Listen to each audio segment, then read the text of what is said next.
제가 한 글을 읽는데 참 재미나는 것이 있더라고요. 우리 이민 1세들이 이렇게 겪는 그런 한 아픔이기도 하다, 이런 생각을 좀 해봤어요. 한 분이요, 이 햄버거 가게를 하면서 새벽부터 밤늦게까지 열심히 일을 하면서 자기 아들을 훌륭하게 키우기를 원했습니다. 그래서 이 부부는 돈을 열심히 벌어가지고 좋은 집도 안 사고요, 또 좋은 옷도 입지 않고, 또 먹을 것도 먹지 않고, 여행도 가지 않고, 거의 다 아들을 위해서 쓰는 거예요. 여기서 헌츠빌에서는 이제 그런 분들이 별로 없는데, 이렇게 대도시에는 그런 사람들이 참 많아요. 그래서 아들을 초등학교도 가장 비싼 사립학교를 보냅니다. 중학교도 가장 비싼 사립학교를 더 보냅니다. 고등학교도 가장 비싼 사립학교를 더 보냅니다. 그러면서 수시로 좋은 가정교사를 두고서 열심히 자녀가 필요한 것을 채우도록 이렇게 가르치는 거예요. 열심히. 또 그렇게 열심히 가르쳤더니 그 보람이 있어요. 초등학교에서도 공부를 잘하고, 중학교에서도 공부를 잘하고, 고등학교에서도 공부를 잘하고, 참 잘하는 거예요. 그래서 대학을 갔습니다. 대학도 모든 사람들이 부러워하는 유명한 사립대학을 갔습니다. 그러니까 얼마나 그 부모가 보람이 있겠어요.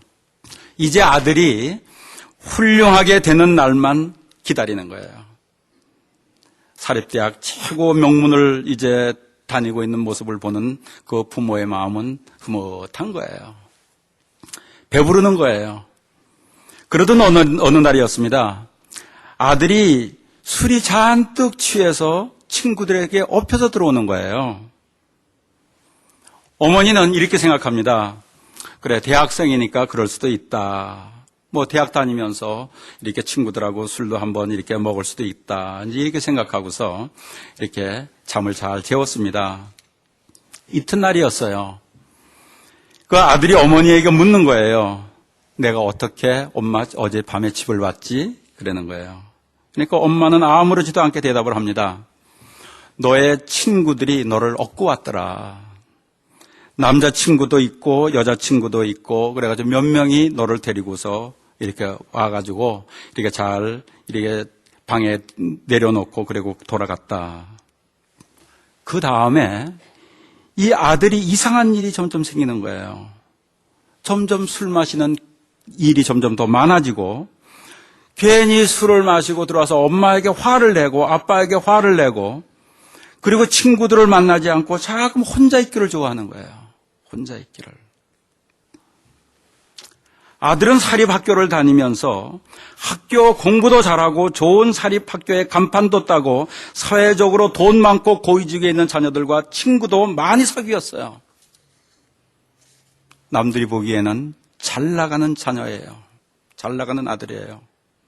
엄마 아빠가 생각하기에도 자기들이 좋은 집과 좋은 것을 다 포기하고 아들을 훌륭하게 키운 것이 정말 잘했다고 생각되는 그런 상황이 벌어졌습니다. 그런데 이때 이 아들은 그 부잣집 아들하고 높은 고위직에 있는 자녀들하고 사립학교를 다니면서 열등의식이 계속 커갔던 거예요. 계속 비교해보니까 자기는 못해, 자기는 가난해, 자기 엄마 아빠는 그냥 햄버거 가게에 그냥 막 일하는 사람이에요. 자기 친구들하고 비교를 해보니까 너무 자금 상처가 되는 거예요. 그래서 친구들을 자기 집에 한 번도 데려와보지 못합니다. 그래서 사람들 앞에서는 아무렇지도 않은 듯 웃고 떠들지만 마음의 깊은 내면의 세계에서는 깊게 병들어가고 있었다는 거예요. 그러니까 사람들 눈치 보기에 바쁘고 사람들 비유 맞히기에 바쁜 이 아이가 되는 거예요. 그러다가 자기가 그렇게 열등의식을 가지고 있었는데 가난하고 참 그런 그 부모가 이렇게 자랑스럽지 못한 그런 열등의식을 가지고 있었는데 친구들에게 어느 날 들켜버린 거예요. 그때서부터 이제 친구들이 자기를 무시한다고 생각하는 거예요. 그리고 아무렇지도 않게 이렇게 그냥 그 친구들은 생각하는데도 그게 가식이라고 생각하는 거예요. 그리고 스스로 괴롭고 친구들이 싫어지고 세상 살 의욕이 점점 떨어지면서 알코올 중독자가 되어가더라는 거예요.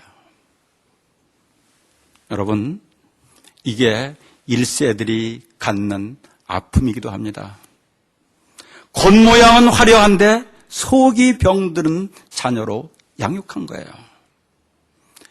여러분, 신앙생활이라는 것은 겉이 화려한 게 아니고 속 사람을 강건하게 만드는 겁니다. 속 사람을 강건하게 만드는 거예요. 우리 내면 세계를 강건하게 만드는 거예요. 그런데 우리들이 살다가 보면 우리들도 알지 못하는 사이에 내 마음대로 되지 않을 때가 있잖아요. 그럴 때 내가 상처를 받아서 점점 병들게 돼버리고, 때 내가 누구에게 무언가 부탁을 했는데 그 부탁을 듣지 않으면 거절당하면서 상처가 되고, 또 때로는 거짓말하는 사람을 만나면 상처가 되고, 무례한 사람을 만나도 상처가 되고, 때로는 먹고 사는 문제를 위해서 때로는 내가 스스로 죄를 질 때도 있습니다. 먹고 사는 문제 때문에. 그래서 먹고 사는 문제 때문에 죄를 지었더라도 내가 죄를 지으면 그 다음에 내가 어떻게 생각하냐면 스스로를, 아이고 너 같은 게 뭐, 그냥 스스로를 천하게 여기게 되고 스스로를 시시하게 여기게 되는 나의 모습이 되어버리는 거예요. 병든 모습이 되는 거죠. 그러한 사람들이 성경에 많이 나오잖아요. 마태입니다. 삭개오도 그렇고요. 마태도 먹고 사는 문제 때문에 할 수 없이 민족을 배신하고 그리고 세금을 거두어 드리는 세금장이가 되잖아요. 자기 민족은 누구든지 싫어하는 일이에요. 그런데 먹고 살려니까 할 수가 없어요. 그래서 돈을 벌어요. 겉으로는 마태가 멀쩡한 사람 같아요. 그러나 속으로는 자기가 죄를 지으면서 자존감이 없어져요. 스스로 부끄러운 마음밖에 없어요. 남들보다 못하던 생각이 자꾸 들어요. 이렇게 병든 마음을 가지면 안 그런 척 하느라고 사람들에게 더 허세를 부리는 경우들도 또 있는 거예요. 그렇지 않습니까? 이렇게 속으로 병든 마태를 예수님께서 제자로 삼으시고 건강한 영혼으로 만드시는 거예요. 그래서 마태의 집에 가서 식사를 마태와 함께 합니다. 예수님께서. 죄인의 집에 들어가는 거예요. 왜? 마태를 건강하게 만들려고. 너 먹고 사느라고 할 수 없이 죄진 건 내가 알아. 그리고서 마태의 집에 들어가서 이렇게 먹고 마시면서 건강한 영혼으로 만들려고 노력을 하는 거예요. 이럴 때 이 사실을 모르는 바리새인들이 얘기하지 않습니까? 너희 선생은 어찌해서 죄인들하고 이렇게 같이 먹고 마시느냐고. 이 소리를 들은 예수님께서 유명한 얘기 하잖아요. 건강한 자에게는 의원이 필요 없고 병든 자에게야 의원이 쓸데있다고요. 예수 믿는 사람, 예수님은 우리들에게 의원이에요. 병든 속을 치료해 주셔서 건강하게 만드는 의원이란 말입니다. 마태가 예수님을 집으로 초청하여 음식만 대접을 하였겠습니까? 아마도 이제 마태가 그동안에 속으로 병든 것을 전부 다 얘기했을 거예요. 선생님이요, 나는 먹고 살 길이 없어서 민족을 배반하면서 이렇게 살았습니다. 길이 없었어요. 이때 예수님께서 말씀하시는 거예요. 나에게 맡겨라. 먹고 사는 것은 나에게 맡기고 나를 따라와 봐라. 내 말씀대로 따라와 봐라. 그래서 마태는 예수님을 따라다니는 제자가 되는 거 아닙니까? 삭개오도 비슷한 상황이잖아요. 이 사람도 먹고 사는 문제로 민족을 배반하는 세금장이가 된 사람이에요. 스스로 생각합니다. 예수님이 나를 미워하겠지. 죄진 사람들은 항상 그래요. 내가 누구에게 죄를 지면 그 사람이 나를 미워하겠지 이렇게 생각하잖아요. 예수님이 나를 미워하겠지. 그래서 예수님 옆에 못 가고 뽕나무에 올라가 가지고서 부러운 눈초리로 바라보고 있는 거잖아요.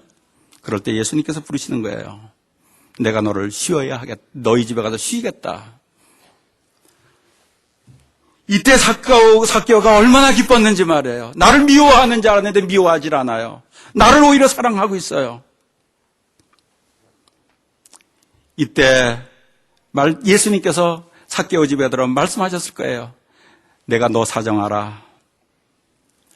내가 먹고 사는 문제 때문에 죄를 짓고 마음의 상처가 깊어진 것도 내가 알아. 그래서 하나님의 자녀라는 생각도 못 해보고 반대로 하나님이 나를 미워하시겠지 생각하고서 살아가는 너의 모습이 알아. 그리고 스스로 천하다고 생각하고 스스로 하나님이 버렸다고 생각하고 스스로 소외감을 맛보면서 살아온 것을 내가 알아. 이 이야기를 들었을 때 삭개오는 영혼이 건강해지는 거예요. 여러분, 여러분들이 아무리 지금까지 무슨 죄를 지었더라도 예수님은 여러분들을 사랑하십니다. 여러분들을 건강하게 만들길 원하세요. 그것을 믿는 모든 성도들 되시길 주의 이름으로 축원하겠습니다.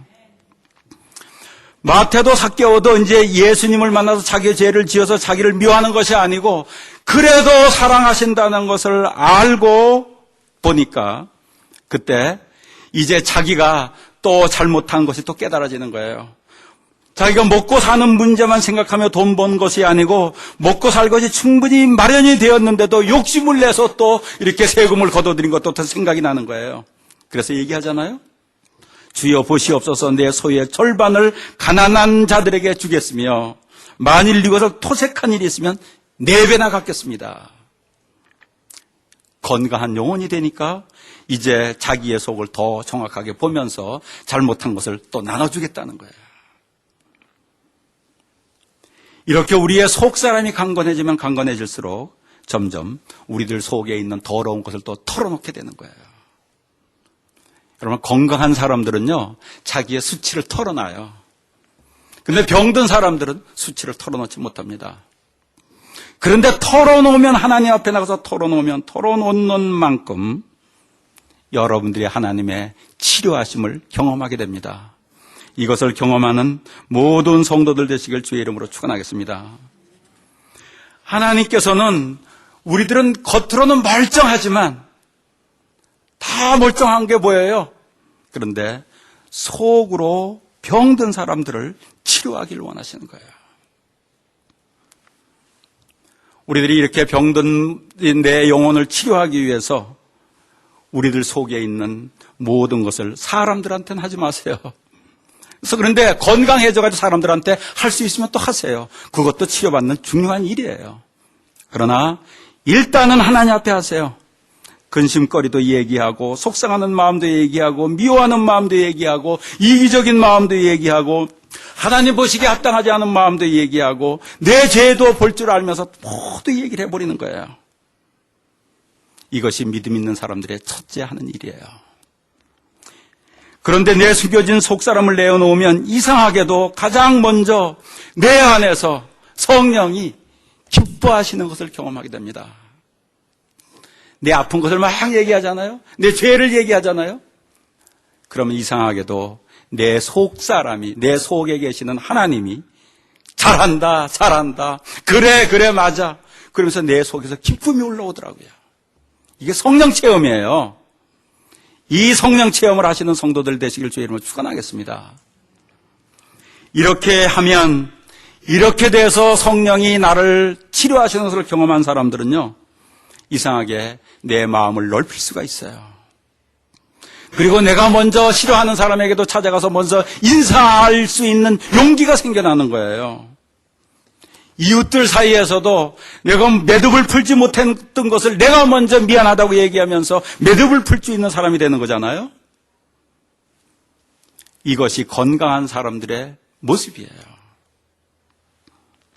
그런데 우리가 신앙생활을 하면서 나의 속사람을 보지 않고 그냥 살면 자기도 모르는 사이에 겉모습이 전부인 양 생각하면서 겉모습만 신경을 쓰면서 막 살아가는 우리들의 모습이 되는 거잖아요. 그래서 세상에서는 겉으로 좋은 것처럼 보이는데 속으로는 악한 것들도 있어요. 또 겉으로는 악한 것 같은데 속으로는 선한 것들도 있어요. 이게 막 혼돈되어 가지고 있으니까 세상이 이게 혼돈스러운 거예요. 어지러운 거예요.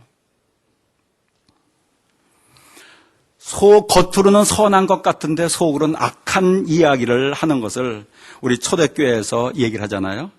누구의 얘기냐면 아나니아와 삽비라의 얘기입니다. 참 중요한 얘기입니다.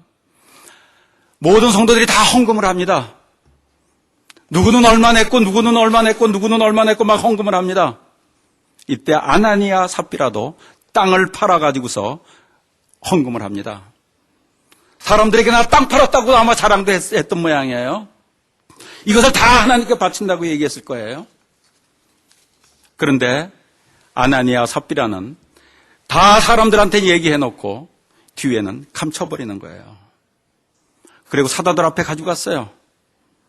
이때 아나니아 삽비라의 겉모양은 믿음이 있는 행동이고 칭찬받는 행동이에요. 그러나 속으로는 악한 행동이었다는 거예요. 그래서 베드로가 얘기합니다. 아나니아여, 어찌하여 사단이 내 마음에 가득하여 내가 성령을 속이고 땅값 얼마를 감추었느냐? 땅이 그대로 있을 때는 내 땅이 아니며 판 후에도 내 힘으로 할 수가 없더냐? 어찌하여 이 일을 내 마음에 두었느냐? 이 일은 사람에게 거짓말한 것이 아니요 하나님께 거짓말했다고. 이 말을 들은 아나니아가 죽잖아요. 그리고 삽비라도 또 죽잖아요. 땅을 팔아서 헌금을 한 것은 그래도 안 한 것보다 낫지 않아요? 그런데 하나님은 이렇게 잔인하게 죽이실까? 이러한 일이 겉으로는 아름다운데 속으로는 병든 일들이 교회 안에서 생기기 시작하면 그 공동체는 망한다는 거예요. 서로 사람들끼리 생색내면서 과시하면서 경쟁하는 교회가 되어버리면 그 교회는 영적으로 치료받는 역사가 일어나지 않는다는 거예요. 진실을 이야기할 수 있는 교회가 되지 않는다는 거예요. 그래서 우리들은 이 세상 살아가면서 겉모양을 중요하게 여기는 것이 아니고 내 속모양을 하나님 앞에 내놓고 내 속사람을 건강하게 만들려고 애쓰는 성도들 되시길 주님으로 축원하겠습니다. 이래야 우리 교회가 살아요. 여러분들의 가정이 살아요. 그리고 내 자신도 점점 성령의 인도받는 기쁨을 누리는 우리들의 모습이 되는 거 아니겠습니까? 하나님은 우리를 상대하는데 겉모습을 보고서 상대하는 것이 아니고 내 속에 있는 숨겨진 모습을 보고 상대하기를 원하세요. 그래서 내 속사람을 가지고 내놓고 하나님과 상대하면서 살아가는 신앙인이 되어야 되는 거예요. 그런데 이렇게 살다가 보면 먼저 하나님이 나의 죄를 다 용서하시는 사랑도 느끼게 되고 성령의 인도하심도 경험하게 되고 혼돈된 세상 속에서 진실을 볼 수 있는 실력도 크게 되고 그리고 나의 삶에서 점점 아름다운 열매가 맺히기 시작하는 겁니다.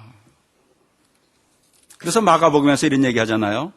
예수님께서 시장하셔서 무화과나무로 갑니다. 가서 보니까 무화과나무 잎만 무성하게 있어요. 근데 열매가 없어요. 하나님께서 그 열매 없는 나무를 저주하시잖아요. 근데 성경 말씀에서 재미난 말씀을 합니다. 아직 열매를 맺을 때가 아니라고 말씀하세요.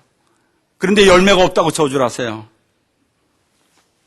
겉모양은 화려한데 속모양이 악하니까 열매를 맺을 수가 없는 상태가 된 것을 예수님께서는 아시는 거예요. 그렇지 않습니까? 아직 열매를 딸 때가 아니더라도 열매를 맺을 나무는 처음서부터 보이는 거예요. 꽃이 피고 열매가 맺히고 보이는 거 아니겠어요? 그래서 진정한 신앙인은 속사람을 건강하게 만들 줄 알고 속사람이 하나님 보시기에 아름다운 사람을 만들 줄 알아야 하는 거예요.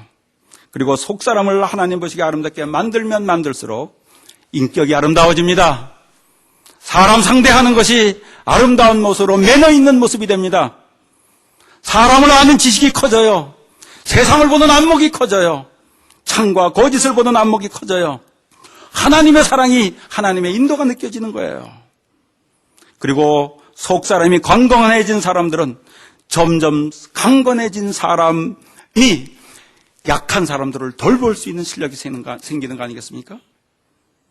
근데 속사람이 병든 사람들은 누가 조금만 얘기하면 조금만 치면 아파가지고 쩔쩔쩔쩔 매요.